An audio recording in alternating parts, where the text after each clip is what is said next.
बच्चों, मैं आर के सर आज मैं आप लोग को प्रकाश परावर्तन और अपवर्तन में फोकस और फोकस दूरी बताऊंगा जो एनसीईआरटी 10th क्लास पर बेस्ड है। लेकिन फोकस और फोकस दूरी पढ़ने से पहले हम लोग को कुछ बिंदुओं पर चर्चा करना आवश्यक है। उसमें से मुख्य बिंदु है वक्रता केंद्र, ध्रुव और क्या है मुख्य अक्ष। इनको जानना अति आवश्यक है, तभी हम लोग क्या बोलते हैं फोकस और फोकस दूरी को आराम से समझ पाएंगे। तो चलिए शुरू करते हैं। हम लोग सबसे पहले किसको, वक्रता केंद्र को। ये वक्रता केंद्र क्या है, तो अब मैं डिफिनेशन में क्या दिया हूं कि गोलीय दर्पण जिस खोखले गोले का एक भाग होता है उस गोले के केंद्र को दर्पण का वक्रता केंद्र कहते हैं। खोखले गोले का मैं जब पढ़ा रहा था दर्पण, तो गोलीय दर्पण की मैं बात कर रहा था, तो उसमें मैं आपको बताया था कि खोखले गोले का एक भाग होता है दर्पण। तो उसी प्रकार मान लीजिए ये आपका क्या है, गोलीय दर्पण है। ध्यान रखिए ये दर्पण है, उसका एक खंड निकाल लेते हैं। यहां से खंड निकाल लिए, यहां से इसको काट के आप निकालिएगा। मान लीजिए इस तरह से काट के निकाल देंगे तो इधर वाला तो क्या है, इधर वाला को मैं हटा दिया, इसलिए मैं रोटेट कर दिया इसको। अब क्या करते हैं, इधर का ये वाला भाग तो आपका क्या बन गया, दर्पण बन गया। तो दर्पण ये तो अवतल दर्पण भी हो सकता है, उत्तल दर्पण हो सकता है। ये निर्भर करेगा कि हम लोग किधर इसको रस्तित करेंगे, मतलब रंगेंगे किधर। तो ये जो खोखले गोले का एक केंद्र होगा, जो केंद्र होगा इसी केंद्र को क्या कहते हैं, वक्रता केंद्र कहते हैं। लेकिन ये वाला पार्ट तो हमारा नहीं होगा ना, ये तो हमें समझाने के लिए गोल रहता है, खोखले गोले का बोल रहे हैं। तो ये खोखले गोले का एक भाग का जो केंद्र होगा उसी केंद्र को वक्रता केंद्र कहते हैं। इसको ना सेंटर ऑफ कर्वेचर कहा जाता है, इंग्लिश में सेंटर ऑफ कर्वेचर कहा जाता है। इसीलिए इसको क्या से सूचित किया जाता है, सी से सूचित किया जाता है। तो ध्यान रखिए ये क्या है, बीच में रहता है, उसको बोलते हैं वक्रता केंद्र, चाहे वो अवतल हो या उत्तल हो। तो यदि खोखला गोला को ना दर्शाएं, केवल दर्पण को दर्शाइएगा, तो इसका जो चित्र बनेगा आपका कैसे बनेगा, ध्यान रखिए। एक पार्ट को दिखाइएगा, तब यहाँ दिखा दिए बस एक खंड, यहाँ से वाला एक खंड। तो ये मोटा मोटी अंदाज से हम लोग मान लेंगे, ये वाला मोटा मोटी कहीं पर भी गोल हो, तो ऐसा नहीं कि बीच में ही गोल मान लेंगे, ऐसी बात नहीं है। थोड़ा आगे पीछे हम घसका सकते हैं। ये सी हो गया, यही हो गया आपका क्या, वक्रता केंद्र। या तो इसको भी ले सकते हैं, ये हो गया आपका वक्रता केंद्र, ये भी वक्रता केंद्र, ये भी वक्रता केंद्र है। यहाँ पर हम लोग खोखले गोले का पूरा दिखा रहे हैं, इसमें जो डॉटेड भाग है उसको मैं काट के निकाल दिया। तो मान लीजिए अवतल दर्पण रहेगा तो क्या करेंगे, इधर हम लोग क्या कर देंगे, रंग देंगे। उत्तल दर्पण रहेगा तो अंदर साइड रंग देंगे, जिसकी चर्चा मैं पिछला क्लास में कर चुका हूं।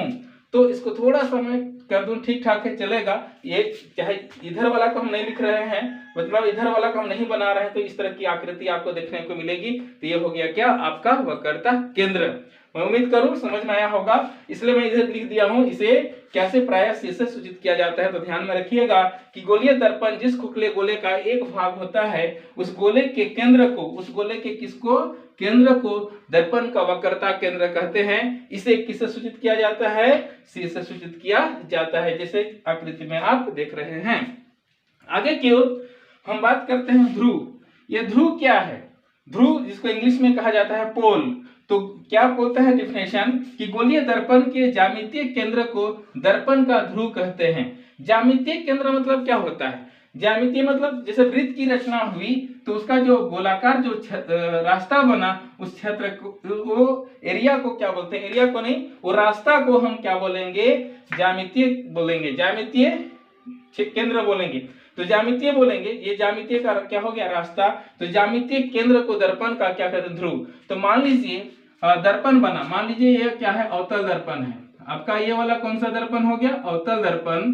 तो अवतल दर्पण का ये ज्यामितीय रचना हो गया। तो इसका जो केंद्र मतलब यहाँ से के बीच की जो लंबाई होगा, सपोज दैट ये आसपास, ये लंबाई का बीचों बीच वाला जो भाग होगा इसी को क्या कहते हैं हम लोग, ध्रुव कहते हैं, जिसको क्या से, पी से सूचित किया जाता है। तो ध्रुव लिखिए या तो पी लिखिए। अब मैं लिख देता हूं इसको ध्रुव और इसको बीच ब्रैकेट में डाल देता हूं पी। लेकिन जनरली हम लोग ना पी का प्रयोग करेंगे आगे जाकर, क्योंकि कुछ हम लोग को क्या गणित बनाएंगे उसमें हम लोग को जरूरत पड़ेगा। तो ये वक्रता केंद्र सी, सेंटर ऑफ कर्वेचर, ध्रुव, पोल। तो इसको पी से, इसको सी से सूचित करते हैं, ध्यान रखिएगा। यहाँ लिख भी दिया हूं मैं, इसे पी से सूचित किया जाता है। और आगे हम बात करते हैं मुख्य अक्ष। मुख्य अक्ष क्या है, मुख्य अक्ष को दूसरा नाम प्रधान अक्ष भी होता है। तो ये इसका डिफिनेशन क्या बोलता है कि दर्पण के ध्रुव और वक्रता केंद्र को मिलाने वाली रेखा को दर्पण का मुख्य अक्ष कहते हैं। कौन कौन? दर्पण का ध्रुव, किसको किसको फोकस कर रहे हैं हम लोग? ध्रुव और वक्रता केंद्र। तो ध्रुव हो गया ये P और वक्रता केंद्र C। तो ध्रुव और वक्रता केंद्र को मिलाने वाली जो रेखा है उसी को हम लोग क्या कहते हैं? मुख्य अक्ष कहते हैं। इसका दूसरा नाम प्रधान अक्ष भी होता है। इंग्लिश में कह सकते हैं मेन एक्सिस, प्रिंसिपल एक्सिस कहा जा सकता है इसको। तो जो मैं खींच रहा हूं यहां से रेखा मिला रहे ना, कहां से? ध्रुव और वक्रता केंद्र C से। तो हो गया ये वक्रता केंद्र। ये रेखा को आप इधर बढ़ा भी सकते हैं, कोई फर्क नहीं पड़ता है। तो ये जो रेखा बना, इस रेखा को हम लोग क्या कहेंगे? तो मुख्य अक्ष कहेंगे। तो आप समझ गए होंगे, इसको मैं क्या कर रहा हूँ? मिटा दे रहा हूँ, आपको समझना है। तो ये हो गया आपका, क्लियर कीजिए। ये जो पॉइंट हुआ वक्रता केंद्र, ये हो गया ध्रुव, और ये जो हमारा लाइन खींचा गया कौन? वक्रता केंद्र या ध्रुव और वक्रता केंद्र को मिलाने वाली जो रेखा आगे भी बढ़ जाए कोई फर्क नहीं पड़ता है। तो इसको हम लोग क्या कहते हैं? मुख्य अक्ष, जिसको इंग्लिश में प्रिंसिपल एक्सिस भी कहा जाता है। ये मुख्य अक्ष हो गया। मैं उम्मीद करूं कि ये तीन चीज, जैसे ध्रुव P, वक्रता केंद्र C और मुख्य अक्ष समझ में आया होगा। इसकी और कुछ जानकारी लेना है, चलिए आगे बढ़ते हैं। बच्चों इसके आगे हम लोग को पढ़ना है वक्रता त्रिज्या। ये वक्रता त्रिज्या क्या है कि दर्पण के ध्रुव P और वक्रता केंद्र C के बीच की दूरी को वक्रता त्रिज्या कहते हैं। मतलब P और C, एकदम चंद शब्दों में बोलें तो P और C के बीच की दूरी को क्या कहते हैं? वक्रता त्रिज्या कहते हैं। इसे R से सूचित किया जाता है। आप चित्र में फोकस कीजिए, यहाँ पर देख रहे हैं ना, ये वाला पॉइंट क्या है आपका? ध्रुव। ध्रुव P हो गया, ये वाला क्या है? C। तो यहाँ से यहाँ, तो P और C का जो बीच का दूरी होगा, आप देखिए मैं ड्रॉ कर रहा हूं इसको। तो यहाँ से ये जो बीच की जो दूरी है, इस दूरी को ही हम लोग क्या कहते हैं? वक्रता त्रिज्या कहते हैं। क्योंकि साफ साफ लिख दिया हूं मैं कि दर्पण के ध्रुव P और वक्रता केंद्र C के बीच की दूरी को वक्रता त्रिज्या कहते हैं। तो ये P हो गया, ये C हो गया, तो ये बीच की दूरी आपका कहलाया क्या? वक्रता त्रिज्या। इसे R से सूचित किया जाता है। तो चित्र में यहाँ पर हम लोग क्या लिख देंगे? R। तो ये हो गया R। ये सारी चीजें ना आपको बहुत जरूरी आवश्यक पड़ेगी जब आप सिद्ध करेंगे, कुछ अगला कुछ फॉर्मूलाज वगैरह मिलेगी, उसको आपको करनी है, तो इसको जानना बहुत आवश्यक है। तो आगे बढ़ते हैं हम लोग। दर्पण का द्वारक। द्वारक मतलब क्या होता है? दरवाजा। तो दर्पण का दरवाजा कौन सा है, जानने का प्रयास करें थोड़ा सा। कि दर्पण का दरवाजा मतलब परावर्तक सतह। ये परावर्तक सतह देखिए, यहाँ से यहाँ क्या है? पूरा का पूरा दर्पण है। तो यहाँ से अंदर वाला भाग, बाहर वाला को तो रंग दिए है ना, तो अंदर वाला जो भाग होगा यहाँ से यहाँ तक, तो ये कहलाएगा क्या? दर्पण का द्वारक कहलाएगा। जिसे दर्पण की चौड़ाई को दर्पण का द्वारक कहते हैं। तो चौड़ाई कहाँ है? यहाँ से यहाँ तक ना। तो विशेष रूप से यदि इसका हम लोग चित्र ड्रॉ करें तो इस तरह से बनाएंगे हम लोग। मान लीजिए हम लोग एक दर्पण ले लेते हैं, दर्पण ले लिए, अवतल दर्पण या उत्तल कुछ लीजिएगा, दोनों चलेगा। तो हम लोग कोशिश करेंगे ना, जब बनाइएगा ये दर्पण का द्वारक, तो थोड़ा इसको गड्ढा रखिएगा, इसका जो परावर्तक सतह थोड़ा धंसा हुआ रखना। तो यहाँ से इसका जो चौड़ाई होगा, आप देख रहे होंगे, यहाँ से मैं इसको डायरेक्ट ड्रॉ कर रहा हूँ। जो बीचों बीच हम लोग जो गोलीय, खोखले गोलीय दर्पण को दो भाग में बांटते थे ना, वही वाला खींच दिया यहाँ। तो इधर तो हम लोग क्या कर दिए? इसको रंग दिए। रंगने के बाद इसका अंदर वाला परावर्तक सतह हो गया, आप जान रहे हैं। तो ये वाला आपका क्या होगा? वक्रता केंद्र C हो जाएगा। यहाँ से इसको मिलाइएगा, यहाँ से आपका ये वाला पॉइंट क्या हो गया? P हो गया। अब इसको ना P मिल गया, तो यहाँ से इसकी क्या हो गया? लंबाई क्या हो गया? चौड़ाई ना हो गया, दर्पण की क्या हो गई? चौड़ाई हो गई। ये जो चौड़ाई होगा, तो यहाँ से इसको, इसका वास्तविक चित्र बनता है इस तरह से। यदि बनाने के लिए आए तो इस तरह से बनाइएगा, यहाँ से यहाँ, फिर इसको क्या कर देंगे? यहाँ से यहाँ इसको ड्रॉ कर देंगे। ये नगाड़ा जैसा दिख रहा है, लेकिन ये नगाड़ा नहीं है, ये क्या है? दर्पण का द्वारक। तो यहाँ से यहाँ के बीच की दूरी को तो R कहते हैं, R यहाँ लिख सकते हैं। और यहाँ पर अंततः आप यहाँ क्या लिख दीजिएगा? ये वाला जो, मान लीजिए हम लोग क्या कर देते हैं? AB लिख रहे हैं, ये AB हमारा हो जाएगा क्या? दर्पण का द्वारक। क्या हो जाएगा? दर्पण का द्वारक। द्वारक, जिसको हम लोग दर्पण का दरवाजा भी कहा जा सकता है। लेकिन क्या बोलते हैं, सीधी भाषा में यदि बोला जाए तो परावर्तक सतह का जो लंबाई है, इस लंबाई को ही क्या कहते हैं, दर्पण का द्वारक कहते हैं। तो ये जो अभी हमने जिक्र किया, किसका किसका, वक्रता केंद्र का, फिर ध्रुव का, मुख्य अक्ष का, वक्रता त्रिज्या का, दर्पण का द्वारक का, इनकी आवश्यकता हमको पड़ेगी किसमें, फोकस और फोकस दूरी को पढ़ने में। तो चलिए शुरू करते हैं। फोकस, क्योंकि आपको समझ में आ गया होगा, वक्रता त्रिज्या, क्योंकि पी और सी के बीच की दूरी को क्या कहते हैं, वक्रता त्रिज्या करते हैं। चलिए अब हम लोग शुरू करते हैं फोकस। चलिए अब शुरू करते हैं फोकस। ये फोकस ना बोर्ड एग्जाम के दृष्टिकोण से बहुत ही महत्वपूर्ण है, इसलिए आप ध्यान रखिए कि ये फोकस क्या है, फोकस किसे कहते हैं। लेकिन जब हम फोकस की बात करते हैं, आपको पता है कि दर्पण दो प्रकार के होते हैं। गोलीय दर्पण को दो भागों में बांटा गया है, एक को कहते हैं अवतल दर्पण, एक को उत्तल दर्पण। तो आपका एग्जाम है ना, कभी कभी पूछता है अवतल दर्पण का फोकस किसे कहते हैं, कभी पूछता है उत्तल दर्पण का फोकस किसे कहते हैं। तो वन बाय वन इसको जानने का हम लोग प्रयास करेंगे। और यदि आपको केवल फोकस आएगा तो फोकस दोनों का परिभाषा लिख दीजिएगा, या तो एक का परिभाषा लिख लीजिएगा और दोनों का चित्र जरूर बना दीजिएगा, यदि केवल फोकस पूछेगा तो। यदि अवतल दर्पण का फोकस बोले तो सेपरेट लिखिए, उत्तल दर्पण का आएगा तो सेपरेट लिखिए, लेकिन केवल फोकस बोले तो फोकस का परिभाषा लिख के उसको क्या दोनों का चित्र क्या कर दीजिएगा, बना दीजिएगा, आराम से हो जाएगा पूरा आंसर। तो चलिए शुरू करते हैं। अवतल दर्पण का फोकस, यहाँ आप बोर्ड में देख रहे होंगे, अवतल दर्पण का फोकस क्या है, कि इसका परिभाषा क्या कहता है कि मुख्य अक्ष के समानांतर चलने वाली किरण, मुख्य अक्ष के समानांतर चलने वाली किरण दर्पण के, देख रहे हैं आप, दर्पण से परावर्तन के बाद मुख्य अक्ष को जिस बिंदु पर काटती है उस बिंदु को क्या कहते हैं, अवतल दर्पण का फोकस कहते हैं। एक बार फिर बता दूं कि मुख्य अक्ष के समांतर चलने वाली किरण दर्पण से परावर्तन के बाद मुख्य अक्ष को जिस बिंदु पर काटती है, जिस बिंदु पर होना चाहिए, जिस बिंदु पर काटती है, यहाँ पर छूट गया है, जिस बिंदु पर काटती है उसे अवतल दर्पण का फोकस कहते हैं। इसे P से सूचित किया जाता है। एक आप इसका डिफिनेशन अच्छा से कर लीजिएगा।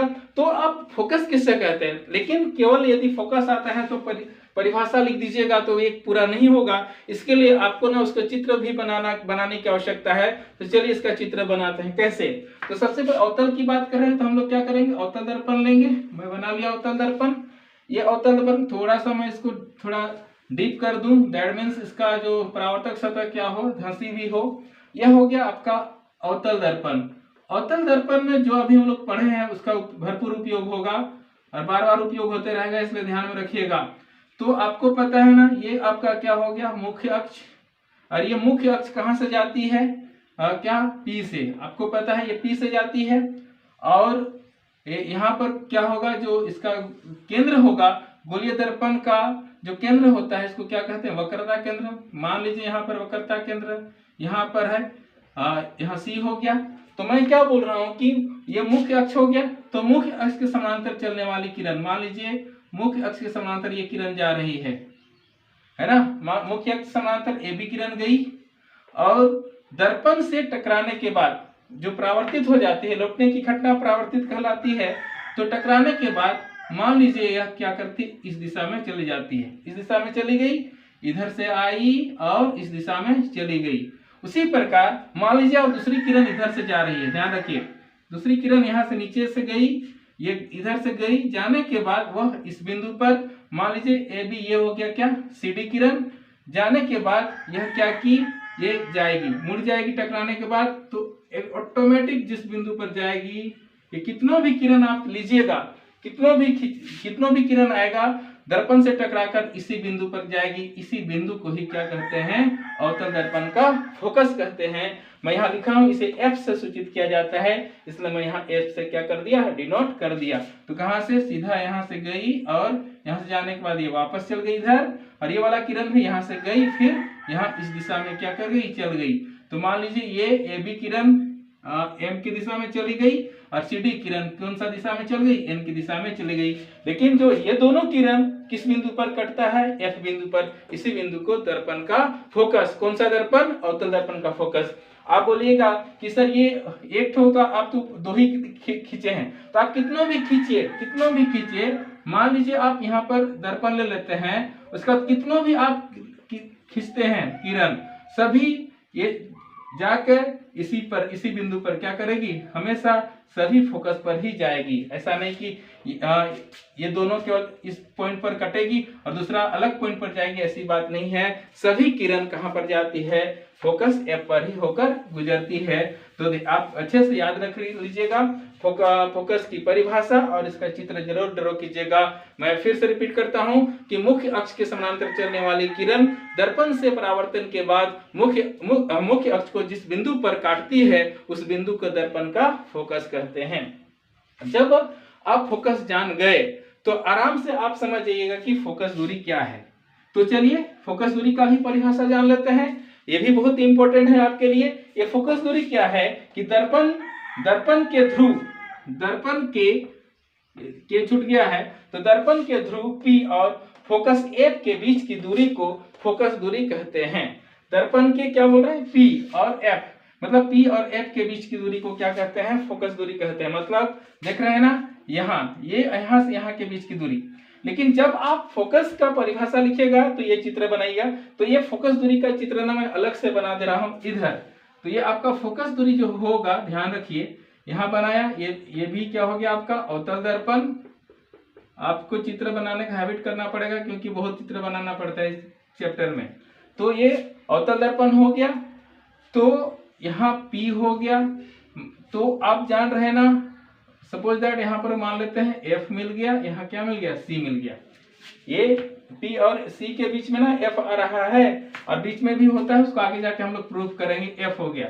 तो ध्यान रखिए, ये जो P और F के बीच की दूरी, ये वाला दूरी, यही वाला दूरी को हम लोग क्या बोलते हैं, फोकस दूरी, जिसको स्मॉल f से सूचित किया जाता है। क्या, स्मॉल f। बड़ा F तो फोकस हो गया और छोटा f क्या हो गया, फोकस दूरी। ये फोकस दूरी को ना फोकसांतर भी कहा जाता है। कहीं कहीं पर आप देखिएगा फोकसांतर लिखा हुआ मिलेगा, इससे घबराने वाली बात नहीं है।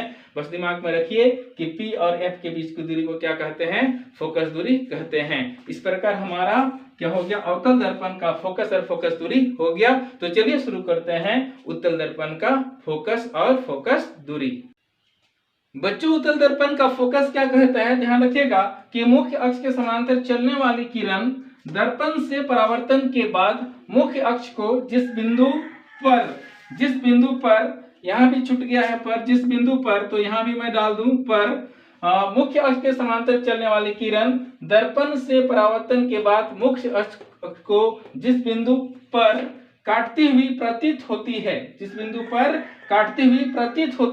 उस बिंदु को उत्तल दर्पण का फोकस करते हैं। यहाँ ध्यान रखिएगा कि काटती हुई क्या होती है, प्रतीत होती है।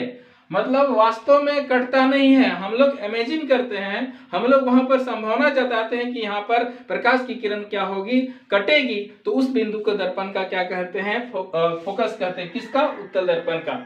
अवतल दर्पण और उत्तल दर्पण में ध्यान रखिएगा कि अवतल दर्पण में ना एकदम कटती है दर्पण के सामने, और यहाँ पर क्या वहां पर काटती है, यहाँ पर काटती हुई क्या होती है, प्रतीत होती है। इसलिए हम लोग बोलेंगे कि मुख्य अक्ष के समानांतर चलने वाली किरण दर्पण से टकराकर या दर्पण से परावर्तन के बाद मुख्य अक्ष को जिस बिंदु पर काटती हुई प्रतीत होती है उस बिंदु को उत्तल दर्पण का फोकस कहते हैं। और उत्तल दर्पण का फोकस को भी F से सूचित किया जाता है। तो चलिए इसको चित्र में जानने का प्रयास करें। आप जान गए होंगे उत्तल दर्पण क्या है। तो उत्तल दर्पण का सबसे हम लोग पहले चित्र बनाते हैं। ये उत्तल दर्पण का चित्र हो गया। चलिए मैं इसको थोड़ा सा बड़ा कर दूं और ताकि हम लोग आराम से बना सकें। ये हो गया आपका उत्तल दर्पण।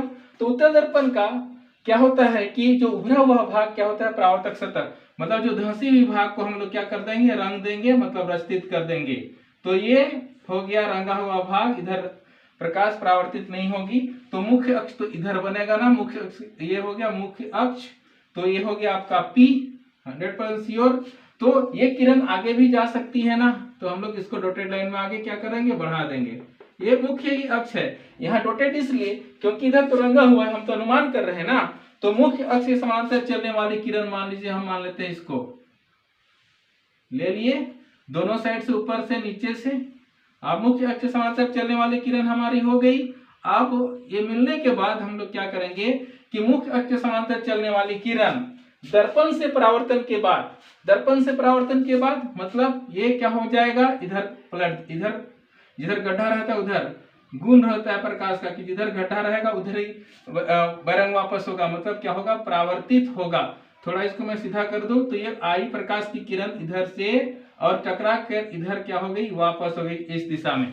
तो इस दिशा में वापस हो जाती है तो सॉरी इसका एरो साइन इधर, क्योंकि इधर जा रही है ना तो इधर बना देंगे एरो साइन को, किधर जिधर जा रही इधर, जैसे इधर आई तो इधर, अब इधर जा रही तो हम लोग इधर बना दिए, टकराने के बाद उधर चल गई।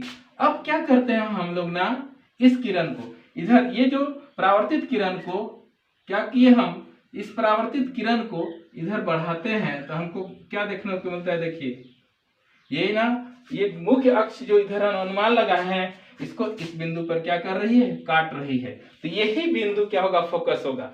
तो और एक एग्जांपल देख लेते हैं नीचे की ओर से।